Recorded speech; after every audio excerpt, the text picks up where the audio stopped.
nós estamos aqui no estúdio com dois convidados especiais que nos dão prestígio. Muito obrigado por terem vindo. A Daniela Sonza, presidente do GAIA, o Grupo de Apoio à Adoção de Santa Maria, e o vereador Valdir Oliveira. O seu gabinete, em parceria com o GAIA, com o Grupo de Apoio e Incentivo à Adoção, promove nesta sexta-feira, dia 18, o seminário A Rede de Proteção dos Direitos da Criança e do Adolescente em Santa Maria. Diagnóstico, mapeamento e fortalecimento. Pelo título é algo bastante abrangente e significativo. Meu caro Valdir, que bom tê-lo de volta aqui. Boa tarde. Boa tarde, André. Boa tarde a todos os nossos queridos telespectadores. É importante que vocês possam estar abrindo esse espaço, porque é um assunto realmente muito sério, esse tema que estamos trazendo, que é a questão da rede de proteção à criança. E por acaso, acabamos encontrando a doutora Daniela, que ela não gosta que chame de doutora, porque ela é doutora no consultório, ela é uma grande odontóloga, e eu, levando meu filho para tratamento dentário, encontrei a doutora Daniela, que aqui ela é a Daniela, uma voluntária. Começamos a falar sobre algumas coisas e surgiu aí o assunto sobre a rede de proteção à criança. Descobrimos que ela era presidente deste grupo, que tem uma rede nacional e que ela é uma grande lutadora, e principalmente pelo direito da criança. E o nosso assunto iniciou nós falando sobre a Alice, né? Alice, aquela menina de 3 anos que acabou sendo vítima, né? Acabou morrendo.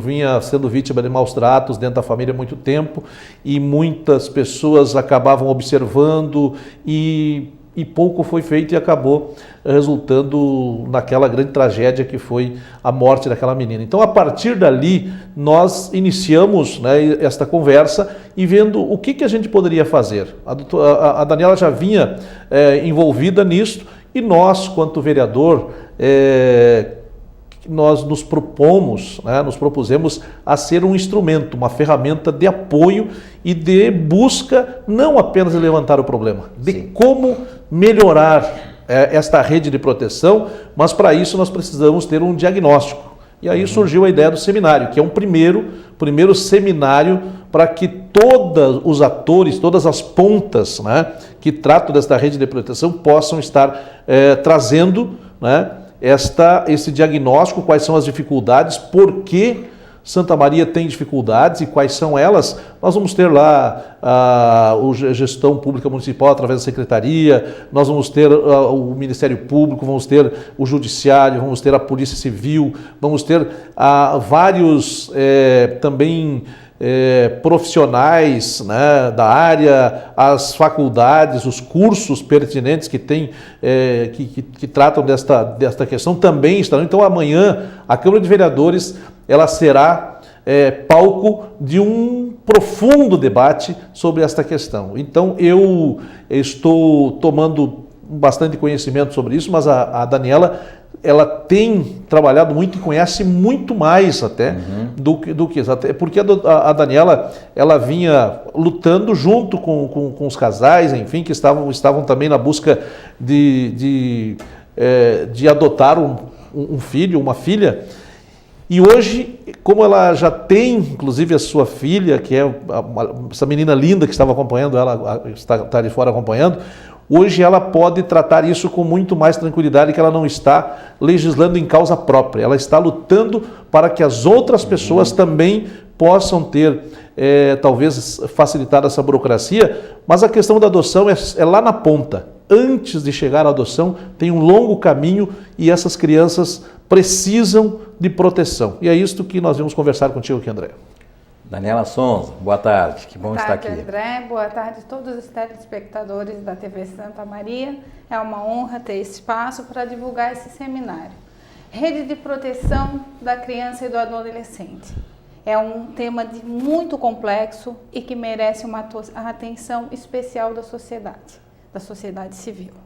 O ECA, quando fala que é obrigação do Estado e dever da sociedade garantir o pleno desenvolvimento da criança e do adolescente, ele fala da proteção que essa rede, todos esses agentes, desde o conselheiro tutelar, desde a rede do CRAS, do CRES, Conselho Municipal de Assistência Social, Delegacia da Infância, desde o Ministério Público, o GIG, a Defensoria, todos esses caminhos, todos esses agentes que tratam da proteção da criança, eles têm que estar trabalhando num fluxograma. Eles têm que ter pontas de ação conjunta, eles têm que trabalhar conectados em rede. Algumas fragilidades apresentadas no desenvolvimento da função serão os temas que serão diagnosticados, mapeados e fortalecidos. Nós queremos o empoderamento do profissional lá da ponta. O conselheiro tutelar, que às vezes ele trabalha sem uma proteção, sem um respaldo, e às vezes, André, ele está entrando em situações de risco. Para defender a criança e fazer valer o ECA, às vezes ele está lá dando a sua cara ao tapa e botando sua família em risco. Cadê o respaldo desse profissional? Cadê a sociedade santamariense no caso da omissão? Nós temos que criar um canal de comunicação protegido e seguro, que vá direto na mesa do promotor e da juíza para uma ação direta, eficaz e rápida. Infância não tem tempo, André, infelizmente. Não dá para ficar brincando com a proteção da criança. Não dá para escutar o grito da criança esperando amanhã vai passar. Nós temos, infelizmente, nós temos esse lastimável caso da menina que escutavam gritos, viam o menino que frequentava uma rede escolar. Cadê o empoderamento desses profissionais da educação primária, da educação infantil, que veem as crianças em situação de risco, mas não tem quem os proteja para uma denúncia segura? Às vezes a professora chama para uma atuação em defesa da criança e tem seu carro riscado pelos familiares, apedrejado, pneu furado, ameaçado a sua própria família. Rede de proteção é assunto sério, gente. Criança que não é protegida e não é tratada com respeito, engrossa a fila da marginalidade e da criminalidade depois, superlota presídio. Nós temos que proteger essas crianças, nós temos que falar disso de uma forma muito simples, muito calma, mas com muita força.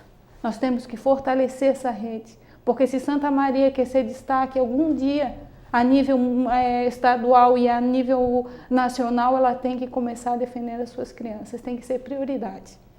Não é prioridade de um político ou de outro, de um mandato ou de outro, é uma prioridade de todos. Sociedade civil, voluntários, pessoas que são remuneradas para trabalhar de forma concursada, contratada. Nós temos que falar uma única linguagem e temos uma única meta nisso tudo: a proteção da criança e do adolescente. É um tema denso. Criança não é um fardo, né? Não. Não é fardo, né? Um castigo que muitos adultos dizem carregar, né? Alguns, para não dizer muitos, né?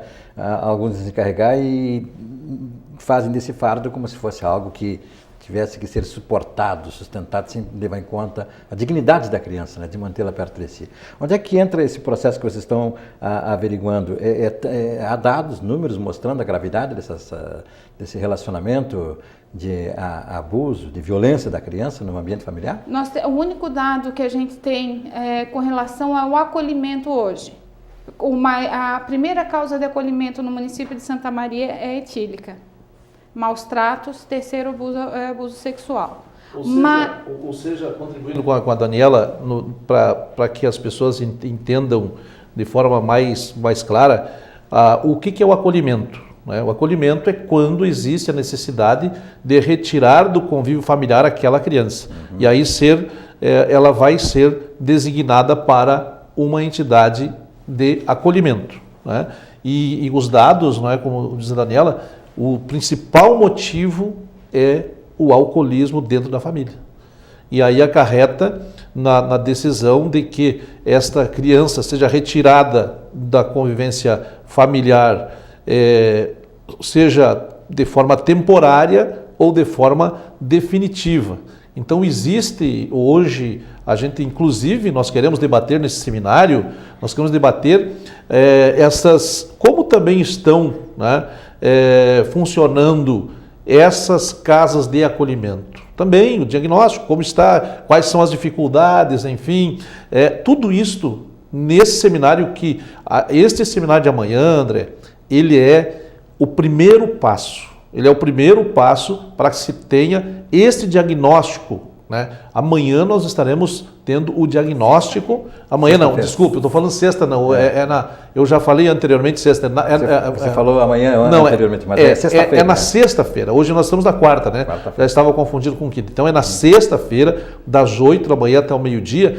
E então é aí que a gente vai estar tendo esse diagnóstico, que a partir daí nós já estamos também apontando para setembro um outro seminário onde a gente já vai estar trazendo qual o antídoto, né? Ou seja, quais são as propostas, enfim, de que forma podemos melhorar diante daquele diagnóstico que for apresentado na sexta-feira. Então eu me encanto com esse tema, André, embora muitas pessoas tem muitos temas que nós, políticos, às vezes evitamos nos envolver, porque às vezes é um tema espinhoso, um tema que, como eu falei para a Daniela, um tema que às vezes não dá visibilidade, não dá voto, porque criança não vota.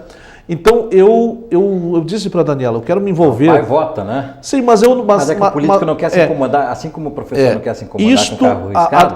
A Daniela, o político também não quer se incomodar com o pai violento. A Daniela me disse o seguinte, assim, olha, Valdir, esse é um tema espinhoso. Claro. Eu disse, não importa. O político não vai enfrentar nunca o pai violento e bêbado. Eu digo que o que me importa é que eu quero poder contribuir para que a gente melhore a condição de vida de uma criança, de duas, de três, já vai ter valido a pena se envolver. E eu quero aqui, André... Sabe, Valdir, só para dizer dessa questão que eu estava te corroborando, é que o violento que bate em criança, ele se acha também homem para ir enfrentar, execrar, comprar briga, entende? Exato. Eu conheço essa linguagem de boteco.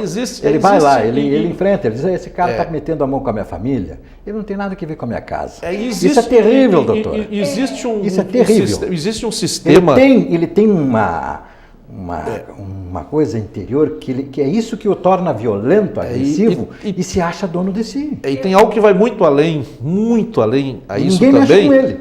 Ninguém mexe com ele. Por isso eu só queria chegar no seguinte, a Daniela, por que eu estou me envolvendo? Porque eu vi que não é só a Daniela. A Daniela faz parte de um grupo de casais aí, de voluntários que estão envolvidos, interessados, direto, lutando por isso. Claro. E nós, como político, agente político, também queremos nos envolver. Para te ter uma ideia, a Daniela, ela talvez nem queira que eu diga isso aqui, mas vou dizer, esta semana, sexta-feira, a Daniela lá no meu gabinete disse o seguinte, semana que vem eu estou cancelando todas as agendas do meu consultório para ajudar a divulgar esse seminário. Então é uma semana inteira que ela zerou a agenda de atendimentos lá no seu consultório para se dedicar a esta causa. Então isto nos anima cada vez mais de ver pessoas como ela lutando por isso e queremos estar junto nessa luta. Sabe, Daniela, você estava falando sobre os dados e esse da propensão da álcool, né? O abuso pelo álcool. E perguntei exatamente por isso, porque eu estou surpreso como faltam dados, né? A mídia, ela vive do bad news, good news, má notícia, boa notícia, né? Notícia ruim é o que rende. Então, quando a criança é ser viciada, quando a criança aparece com os maus tratos, quando se passou da zona do limite de suportável, isso vira notícia. É isso que é lamentável a notícia, né? E é isso que a gente quer evitar. E a gente não tem dados, né? E a criança é protegida, o caso fica escondido, sabe? Fica escondido. É esse encorajamento que a gente quer trazer para a sociedade e esse fortalecimento para a rede. O diagnóstico é para ver aonde estão esses dados. Quantas denúncias pelo Disque 100 são feitas na região de Santa Maria. Boa. Em que bairro que está localizada essa concentração? É um problema cultural? Aquela família que é violenta repassou para suas gerações para frente? Foi aquele pai que batia, gerou um filho que bate, que vai gerar uma neta que vai bater também? Nós temos que mapear. Quanto tempo leva dessa notificação, ligação do SEM virar uma notificação do conselho tutelar e uma ação lá na mesa do promotor? É esse diagnóstico. Quantos disso são oriundos realmente do alcoolismo? Quantos são oriundos do abuso sexual, dos maus tratos? Nós temos que ajudar essas famílias. Da droga barata, né? O ECA diz que a última etapa é a adoção. Nós estamos no recurso final da lei. Quando todos esses agentes de acolhimento, de tentativas de restituição no poder familiar não deram certo, os mediadores, vai para a adoção. Mas a nossa preocupação não é que venham só para adoção, nós queremos criança feliz. Criança feliz, ele produz mais. A criança feliz, ela estuda mais.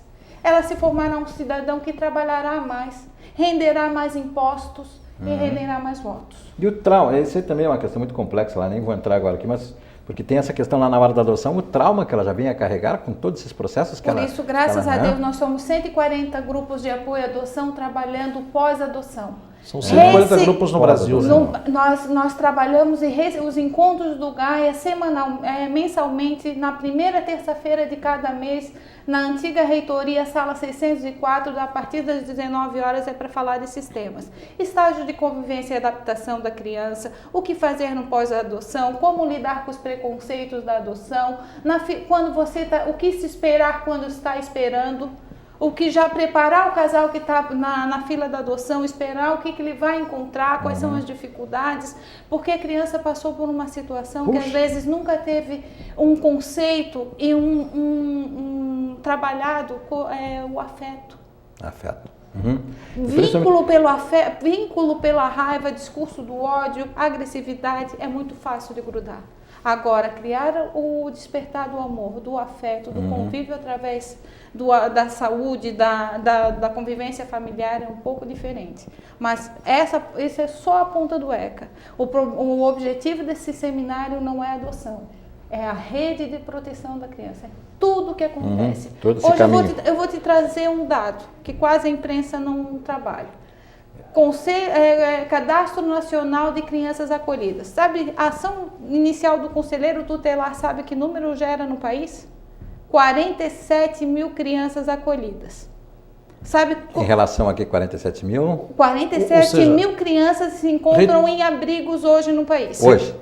Retirada da família. Familiar. Elas têm suspenso o poder familiar porque aquela família precisa se ressignificar e reaprender como amar aquela criança. 47 mil. 47 mil. Me pergunta, quantas dessas estão liberadas para adoção? Quantas? 7.400. 47 mil? Tem 40 mil. Quase 40 mil crianças que estão sem perspectiva. Estão num limbo social porque não são filhos de ninguém. O tempo para restituição do poder familiar, só aí dando o que a gente tem que trabalhar nessa rede de proteção. O tempo de restituição do poder de decisão, se a criança volta para a família ou se a criança vai para a adoção. Inicial 6 meses, no máximo 2 anos. Quanto tempo leva isso no estado do Rio Grande do Sul? 5 anos. Santa Maria, infelizmente, 8. já tivemos casos de 16 anos de acolhimento institucional sem ser encaminhado a criança para a família adotiva ou para a família biológica. Ou 13 seja, anos de criança, jovens que ficaram morando dentro de uma instituição de acolhimento. 15 anos, isso é cárcere. É cárcere. Isso eu ia não perguntar é isso. Ressocialização e não é trabalhar o ECA, desculpa. Não, é exato. É isso que nós precisamos trabalhar, é esse convite que nós estamos fazendo. Quando você falou 40 mil estão lá no limbo, você fica pensando, e quero convidar o telespectador a pensar, o que eles estão falando, o que eles estão pensando, o que eles estão perguntando. E meu pai? E minha mãe? Isso se eles tiverem vontade de perguntar em função do que eles estiverem sofrendo. Sim. Porque quem tem filho e filha sabe o que eles entendem da vida hoje, né? A gente diz assim, a criança não entende, a criança ela participa dentro dessa corrente de afeto ou de desafeto Ou ela se envolve, ou ela se retrai. E ela apresenta emocionalmente. Só para dizer aqui, eu entrevistei seu colega, eu acho. A senhora disse que é dentista? Sim. Você disse que é dentista. É Bonifácio Conzen. Sim, Boni. Presidente da Associação de Pais e Professores da Escola Marista. Vamos dizer aí, aquela coisa que se tem, né, lá da escola particular. E o Bonifácio nos deu uma bela entrevista no sábado falando sobre essa questão da responsabilidade dos pais. Sabe o que eles estão fazendo? Vê só, vai vir meio ao encontro do que vocês estão dizendo. Ciclo de palestras para ser pai. Para ser pai e mãe, no caso, né? Ser pai. Responsabilidade. Entender as responsabilidades afetivas. Envolver-se com os filhos. Veja só, dizer assim, porque hoje a sociedade é tão forte, tão veloz, tão aberta em relações, que nós precisamos nos reciclar e aprender a criar os filhos. Veja só, você está numa ponta que as pessoas estão preocupadas em entender essa relação. Aí você imagina noutra que está com o problema da drogadição interna, os anos-luz que estão longe dessa realidade que exige, porque senão vai redundar nessa questão que a senhora disse muito bem. Ou, como é que a senhora disse, vai entrar nessa longa trajetória, né? Sim. Como é que é o nome que a senhora disse?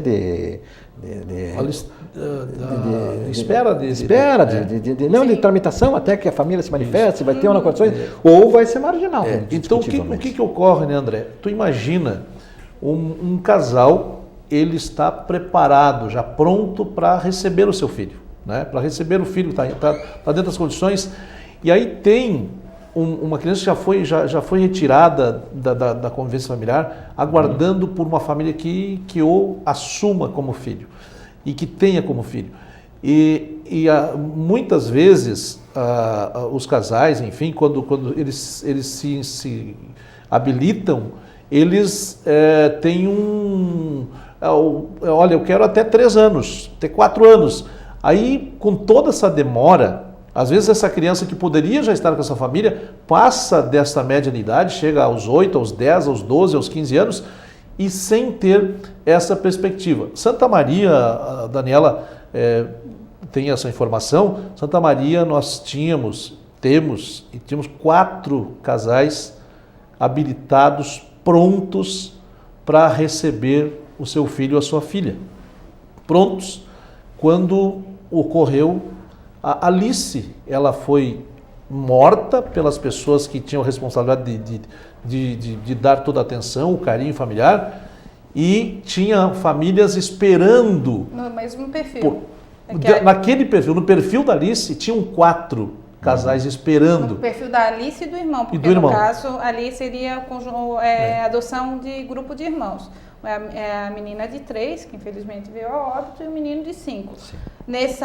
Naquela ponta do ECA, estavam aquelas 2 crianças. Na ponta final, nós tínhamos 4, que hoje são 3, que graças a Deus um desses casais já adotou. 4 casais habilitados, casais que passaram por psiquiatras, médicos, tem a sua Receita Federal, a sua declaração de imposto de renda investigada nos 5, ou seja, é feito um pente fino naquele casal. Mais preparado, que frequenta um grupo de apoio à adoção mensalmente, que mais preparado. Então é essa divergência, essa dicotomia, que a gente quer tentar encontrar. A gente não quer que toda a família, toda criança de Santa Maria que está passando por uma situação difícil no seu núcleo familiar vá para adoção, não. Nós queremos que seja respeitada a lei. Aquela família biológica que está passando por uma situação que às vezes o maus tratos é cultural.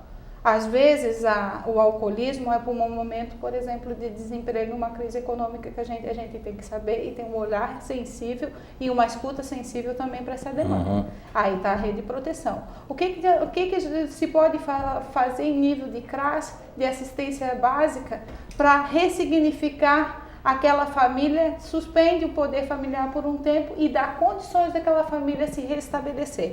Para restituir esse poder familiar antes dos 6 meses, pelo amor de Deus, não vamos esperar 2 anos. Sim. A justiça, nesse sentido, ela trabalha mais para preservar o poder familiar? Eu li algo sobre isso. Biologista. De que o juiz entende, o juiz prefere não arriscar num processo de adoção. Sim. Estou falando de forma simplista, porque eu estou lembrando que eu li um artigo sobre isso, a propósito dessas questões todas, de que, de forma geral, as decisões dos juízes levam em conta sempre o poder familiar. Sim, mas ele prefere apostar que a família vai se regenerar, de que o filho vai...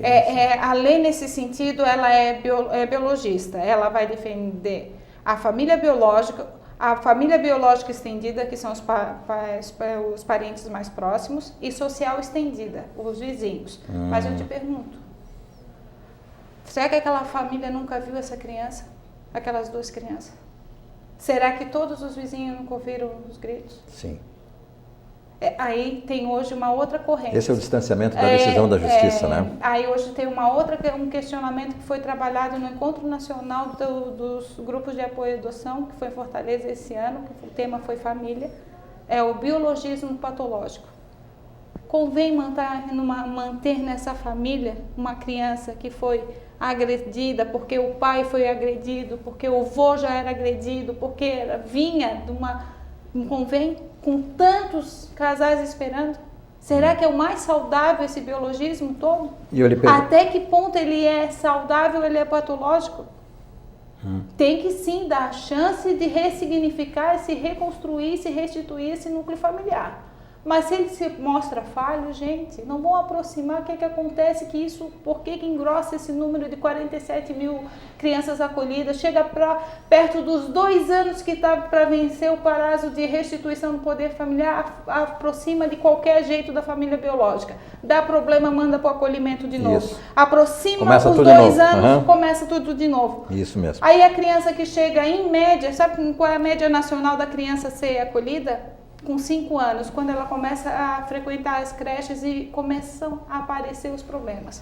O que eu li foi exatamente isso que eu li no artigo da Folha de São Paulo, essa reincidência que concorre e que não leva em conta a teoria já comprovada do lado da psiquiatria e da psicologia, que é o dano irreversível que causa para, nem diria o futuro, para a formação, para a formação da criança já a partir da adolescência. Portugal fez um trabalho nisso a nível nacional em 2013, falando o atraso cognitivo a cada ano de acolhimento. Comprovado, teoricamente. Comprovado, 8 meses, ou seja, uma criança no seu tempo etário, 1 ano, ela volta, ela está só com 8 meses. Às vezes, aí nós temos uma outra questão lá.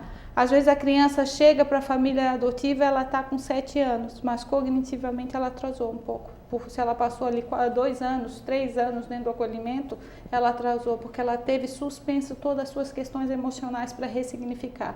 Ela já não era mais daquela família, ela já não é de ninguém, não tem um núcleo de pai e mãe, são cuidadores. Muito bem, esses profissionais exercem da maneira que podem essa função, mas aí fica suspenso até que chegue outra família e ressignifique tudo isso. Olha, excelente. Deixa eu ver aqui a programação. Eu chego a suspirar aqui, porque esse assunto a gente fica imaginando. Ele é desafiador e a gente agradece o seu Valdir, agradece toda a imprensa por estar recebendo e estar dando espaço para divulgar isso, porque a infância é o nosso futuro, não é redundante falar, mas são essas pessoas que nós vamos ver daqui a uns anos, como médicos, como dentistas, como vereadores, vamos ver como jornalistas, como motoristas, como nós vamos ver essas pessoas na sociedade. Como é que nós queremos Santa Maria daqui a 10 anos, 15 anos? Como é que nós queremos o futuro de Santa Maria? Como queremos olhar para Santa Maria? Engrossando que estatística? Do primeiro município a criar um canal de comunicação municipal que pegou para si a infância, a rede de proteção e ressignificou e foi pioneira no seu estado e no Brasil? Por essa questão de futuro, quando fala do que queremos para Santa Maria daqui a 10 anos. Às vezes quando se pensa uma cidade, se pensa na infraestrutura, de como serão as ruas, de como serão enfim, os prédios, como serão as empresas e tal, mas o principal que nós muitas vezes passa batido são essas questões, né? Essas crianças daqui 10 anos já serão adolescentes, daqui 15 anos, 20 anos estão entrando para a sociedade de forma efetiva. Então, o cuidado com essas crianças, é que eu acredito que possa melhorar uma cidade. Cuidar bem dessas crianças vai fazer com que a nossa cidade seja melhor dentro de alguns anos. 13 horas e 11 minutos, olha, principalmente porque também se debate muito pouco essas questões, porque se transfere, via de regra, se transfere para a escola aquilo que deve ser competência da família, a educação dos filhos, né? A gente tem a concepção, eu já me incluo como uma sociedade de maneira geral. Fala isso hoje lá numa escola, quando estava... assim, não, quem educa é a escola, arruma ele, manda para a escola, porque é com a escola. E essa é a parte nossa, né? Sim. Essa é a parte nossa, somos nós que temos que conversar, como estamos conversando aqui na TV, analisarmos dados, ver o que é a violência, como se dá a violência, formas de violência, efeitos da violência, né? Porque a violência engloba muitas formas e a gente não debate isso, deixa a criança que a escola cuide. Como a escola não tem tempo de cuidar todos, não é a responsabilidade dela, inclusive, para não incluí-lo, né? A criança vai aprender com quem? Com quem já está muitas vezes numa liderança de desvio, né? Leva a eles tudo. Exato. E aí surge o preconceito. A gente vê os bondes, né? Que o pessoal diz que olha, vira o rosto, o bonde de gurizada de boné ali, ó. Olha essa gurizada, essa turminha. Nós já estamos perdendo essas crianças aí. Não é isso, doutora? Não é isso? Infelizmente a gente não está sabendo valorizar aquela energia ali, não digo perder. Aquela possibilidade de futuro. Não, a gente está perdendo no sentido de que se não tomar atitudes que a gente... Sim, a gente tem que ressignificar e a gente tem que trazer para junto de nós, pais, gestores públicos, rede de proteção, amigo, a professora, tem que trazer para junto de si. O problema da infância é o adulto. A infância é um período. Essa é boa para você botar no seu discurso aí, Valdir. O problema da infância é o adulto. Realmente. A programação começa às 8 da manhã lá na Câmara? Isso. Lá no plenário da Câmara? O credenciamento começa, às 8. A partir das 8h30, às 8h30 a gente tem uma abertura solene e depois iniciam-se as intervenções até o meio-dia. Então a gente vai ter lá a participação de promotores, de juízes, Você tem uma palestra delegados. com a Sara Vargas. Sara Vargas é presidente da Associação Nacional dos Grupos de Apoio à Adoção, vai nos trazer o panorama nacional sobre a rede de proteção e a atuação dos grupos de apoio à adoção nesse sentido. Muito bem, obrigado por ter vindo. O assunto realmente é desafiador. Vamos continuar falando nesse assunto, vamos estar lá e depois, na medida do possível, terão 3 etapas, né? 3 etapas. Então, agora agosto, setembro e outubro. Vamos elencar. E já te peço, Valdir, encomendar com o pessoal da TV Câmara, né? Elaborar um compacto para nós, que nós teremos o maior prazer em recebê-lo aqui para divulgá-lo aqui na nossa programação também, tá bem? Com certeza. Pode ser? É uma boa ideia, né? Ótima ideia. Então, olha, André, te agradeço muito, agradeço a TV Santa Maria, que presta um grande serviço, e essa oportunidade que a gente tem de divulgar e falar um pouco sobre isso, que eu acho que as pessoas têm que falar mais. Nós precisamos falar mais sobre a rede de proteção à infância, esse é o primeiro caminho, a proteção à criança, né? E te agradeço, né? Não, por favor. Eu também tive esta grande satisfação de poder encontrar uma pessoa com tamanho conhecimento e tamanha preocupação e uma luta muito grande nesse tema que nós entendemos que é um tema rico e necessário lutar por ele, que é a Daniela. Muito bem. Valdir e a Daniela Sonza, muito obrigado por estarem aqui conosco.